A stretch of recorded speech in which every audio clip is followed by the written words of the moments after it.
What's going on, everyone, from LowKick MMA? My name is Dane Podolsky, and I'm joined with Nate Mayhem Maness. He is set to return to the UFC Octagon on October 7th when he takes on Mateus Mendonca. Nate, thank you so much for taking the time. Of Yeah, man, I appreciate you having me on. course, and just first off, how has training been going and how did this fight come together? Yeah, man, we've been working really hard. I'm coming off a little bit of a tough skid here, so I've been putting in a lot of work, real discipline with my diet, with my training schedule, and everything's on point. We're ready to go. For this fight, have you gotten to watch any of the previous footage on Mendonca? What stands out to you, and what do you think gives you the advantage over him? Yeah, he doesn't have a ton of film, at least on the UFC level. I've watched his contender series fight. I've watched his fight with Javid Basharat.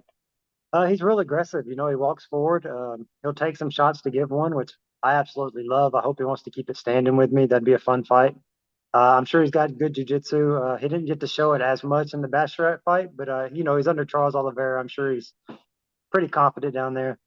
But yeah, man, we're looking forward to this fight. I think he's an exciting guy. He's a young guy. I think he's going to come in there and feel invincible and throw with me, and I think we're going to have fun. And you moved down to 125 before your last fight. How difficult is it for you to make 25? And do you feel like you found a home there, for the long run? Yeah, actually, my first camp, I took 12 weeks trying to get down, and I made it down way quicker. I ended up having to, kind of steady my pace a little bit.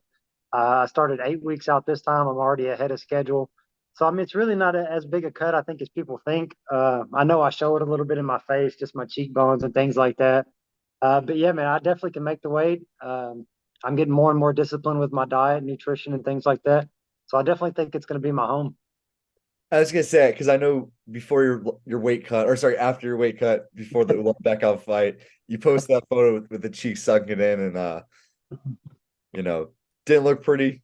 But it's not as bad as the pictures may have seemed. Yeah, I've actually had harder cuts at 135. I think just being disciplined and knowing that I have to be to get down there, it's really a big help for me. So yeah, I enjoyed the struggle a little bit too, man. It makes me feel like I'm pushing it and I'm working hard and I deserve the victory. And coming off back-to-back losses now, how does that change your mindset coming into this fight? And do you feel like there's something that you need to kind of fix in preparation to get back in the win column? Not necessarily. I lost to Umar. What are you gonna do? He kind of just did his thing in there and he's still doing his thing. He's a really good fighter. The Takira fight, man, that one hurts a lot more. I know I can beat that guy. And anything can happen in there. I made a mistake, he grabbed my neck. Those things happen. I know I train hard. I believe in my team and the work that I put in. And I don't think there's anything necessarily to change. I'm working hard and I'm ready to get this next W. And so since your last fight, it's been 11 months, you became a father. Congratulations to you. How's, Thank you. girl dad, how's that going? And how does that kind of change, your motivation and mindset now that you're a father and you're kind of fighting for something bigger than yourself? Oh man, she keeps me on my toes. She's 9 months now. She's getting ready to walk. She's got her mama's attitude. She's got me wrapped around her finger. So man, I don't know. Dealing with her, it's a lot harder than training, honestly. She's definitely changed my life. I wouldn't change it for nothing. But yeah, you got to support your family. The family's growing, and this is the way that I do that. And I got to go in there and get wins, and I got to stay in the UFC, and it's definitely a different motivation. Well, congratulations to you and your family. She's adorable from all the Instagram photos. Thank And you. then, for you, it's been 11 months since your last fight. Has it been frustrating, having to be off for so long, and what kind of caused that layoff? Yeah, I was actually supposed to fight Zalgis Zomagulov back in I think May, early May, the Aljo Cejudo card. So I was looking to get back in there really quick. I started calling guys out right after the Tagir fight. Called out three or four guys. Nothing came of it. Ended up getting a knee injury and having to pull out of the Zalgis fight. It's tough, man. But as hard as we train, and it's fist fighting. It's a wonder that we don't get hurt a lot more than we do. So I'm happy to be healthy for this fight. I pray that I stay healthy the next week and a half. I get into fight week, 100%, and we're feeling good and ready to go. And you mentioned you're supposed to fight Jogas. That was going to be on the Cejudo. Sterling Carv's going to be in front of the crowd. You know, this will mark your sixth straight fight at the UFC Apex. All six fights since you've been in the UFC have been at that Apex. Is that place starting to feel like home for you, or are you trying to get back in front of the fans? It's definitely getting easier to be there. You're more comfortable with the staff and where you're going and things like that. But I definitely I hate that I missed out on that pay-per-view, man. I really am wanting to have some family and friends come out and just enjoy a real UFC experience. And you're from Jackson, Tennessee. UFC has talked about going back to Nashville or maybe Memphis. Are you hoping to get on a card in your home state sometime soon in the future? Oh yeah, definitely, man. I'm living in Kentucky right now, so it's just close enough that I can get all my friends and family from here, everybody from back home. That would be perfect. And you're training at Nice Guy Submission and Tap MMA. How have those two camps helped you, and who've been your main training partners for this fight? Oh yeah, man. I got a great team behind me. David Overfield, he's a Bellator veteran. I got some ADCC guys, a ton of black belts, a bunch of up and coming amateurs that are actually really good. They're going to be making a name for themselves. Uh, Union County, man, it's right next to Tag MMA. They have one of the best wrestling programs here. We got a lot of D1 guys coming down. There's nothing tougher than a wrestling room. Those guys push it, they work hard. So I'm really happy with my team. I'm happy with the work we put in, and I'm feeling good. Do you feel like training at a smaller gym gives you advantage because when you're in fight camp, all the attention's on you. You're not just like another body in the gym.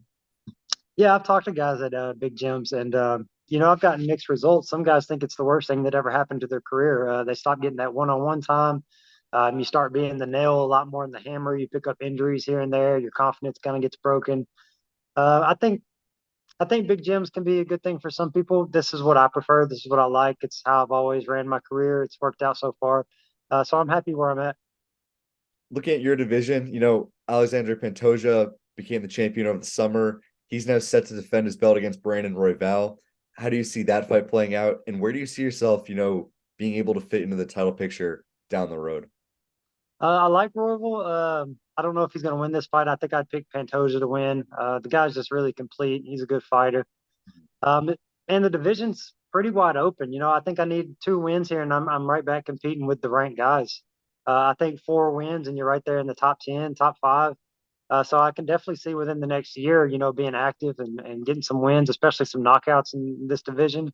I definitely think I can be right there here real soon. And you mentioned that. So, like going forward, if all goes well and you win against Mateus Mendonca, how quickly are you hoping to get back into the top 15? Like, where are your long-term aspirations? Let's say by the end of 2024, and even the end of 2023, you're hoping to get another fight by the end of the year. Yeah, man, if I can get in there and get this guy out of here quick, come away with no injuries, anything like that, I'm willing to fight, in December and get another one in real quick. If I'm not in the top 10 by the end of 2024, I think things have gone wrong. I'm looking to be active. I'm looking to go in there and have exciting fights, put people away, not win decisions, knock people out, and get the fans what they want to see. Fair enough. And then, just my final question, right?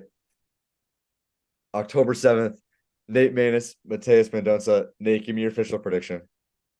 I think he's going to walk forward. I think I'm going to meet him right there. I think we're going to throw hard shots. It doesn't really, hurt my feelings to take some shots to give some, and he feels the same way. I hope we go in there and we put on a fight of the night. We beat each other up, and I walk away with my hand raised. Whether that's a 3-round just beating him down decision, or I can put him away with one shot. I want to be exciting. I want it to be a good fight for the fans, and that's what's most important to me. Fair enough. Well, Nate, I'm wishing you the best of luck. If there are any socials or people you want to shout out, go right ahead. Yeah, man, I got my list for sponsors, B&N Construction, Baker Chiropractic, Max Custom Completions, Merle Painting, Team Lynn, Lux Motors, Fisher Total Maintenance, Strong Realty Team, Stonebridge Sports Insurance, Talkaholics, Wind Supply, Thor's Dumpster Rentals, and Lux Detailing. I appreciate all you guys sponsoring this camp, and make it easy for me to do what I have to do and stay in training. Appreciate all you guys. Awesome. Well, Nate, I'm wishing you the best of luck. Guys, Nate Maness returns to the UFC Octagon on October 7th when he takes on Mateus Mendonca. You won't want to miss it. Nate, thank you so much for taking the time. Best of luck to you, my man. Yeah, I appreciate it, man. Thank you. Make sure to subscribe to the LowKick MMA YouTube channel for all the latest news, event previews, and interviews with some of the biggest stars in MMA.